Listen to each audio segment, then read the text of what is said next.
और आजम खान की यूनिवर्सिटी में अवैध बने 38 भवनों को हटाने के लिए बुलडोजर नोटिस मिलते ही यूनिवर्सिटी के वाइस चांसलर का गुस्सा 7वें आसमान पर पहुंच गया। क्योंकि जब जी न्यूज ने आजम की जौहर यूनिवर्सिटी में इतने बड़े पैमाने पर हुए अवैध निर्माण पर यूनिवर्सिटी के वाइस चांसलर तो वो जवाब देने के बजाय जी न्यूज पर ही भड़क गई। अवैध कामों पर सवाल का शूल वाइस चांसलर को इस कदर चुभा कि रिपोर्टर को धमकाने लगे। वैसे आजम के ये जौहर जहीरुद्दीन कितना भी भड़क लें, बुलडोजर का रास्ता नहीं रोक सकते। बड़ी खबर बरेली से, जहां पर गौकशी के केस में एक्शन को आए फरार आरोपी का हाफ एनकाउंटर किया गया। जहां पुलिस की गिरफ्त में अकीलुद्दीन मोहम्मद खान भी गिरफ्तार हुआ है। मुठभेड़ में पुलिस कांस्टेबल भी घायल हुआ है। बड़ी बात यह है कि फरार आरोपी का हाफ एनकाउंटर कर दिया है पुलिस ने और अब पुलिस की गिरफ्त में है अकीलुद्दीन मोहम्मद खान, भी इसे गिरफ्तार किया गया है। और एक और बड़ी खबर अमरोहा से आपको बता दें, जहां पर गौ तस्करों के साथ मुठभेड़ हुई है। गौ तस्कर इमरान का हाफ एनकाउंटर किया गया। जंगल में गोकशी की तैयारी में था इमरान, एक गौवंश को कराया गया मुक्त। पुलिस को इमरान के साथियों की तलाश अभी भी है, उसकी खोज जारी है।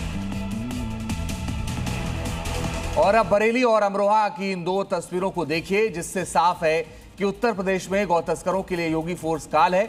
जहां कहीं भी गोकशी और गौ तस्करी के मामले सामने आ रहे हैं, वहां कार्रवाई जरूर हो रही है।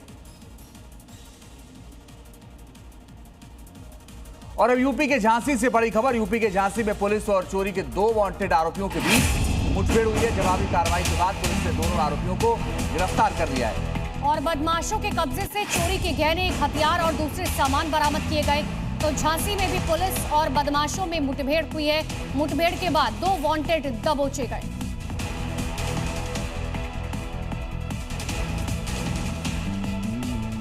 तो चोरी के गहने और हथियार बरामद किए गए हैं।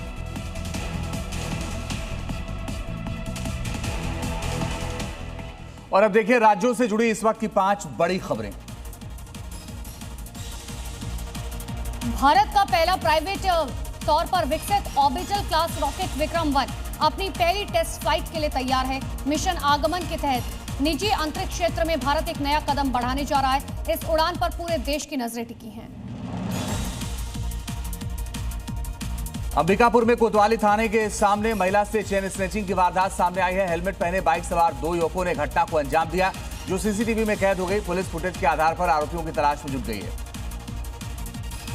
पश्चिम बंगाल के कलीलकापुर में तलाशी के दौरान मदरसा परिसर से 40 लाख रुपए नकद और 180 ग्राम सोने के सिक्के बरामद किए गए। अधिकारियों के मुताबिक सही जवाब नहीं मिलने पर इन्हें पीएमएलए के तहत जब्त किया गया है। फिलहाल मामले की जांच जारी है। यूपी के बदायूं में अस्पताल के अंदर चोरी का मामला सामने आया है। एक शातिर चोर वार्ड में घुसकर मरीजों के मोबाइल फोन चोरी कर फरार हो गया। अब पुलिस सीसीटीवी फुटेज के आधार पर आरोपी की तलाश में जुट गई है। गुजरात के नवसारी में आषाढ़ी के बाद समंदर में तेज हलचल देखने को मिली। तटीय इलाके में 2 से 3 फीट ऊंची लहरें उठी, लेकिन सुरक्षा तटबंध की वजह से पानी गांव में नहीं घुसा। अब ग्रामीण पक्की सुरक्षा दीवार की मांग कर रहे हैं।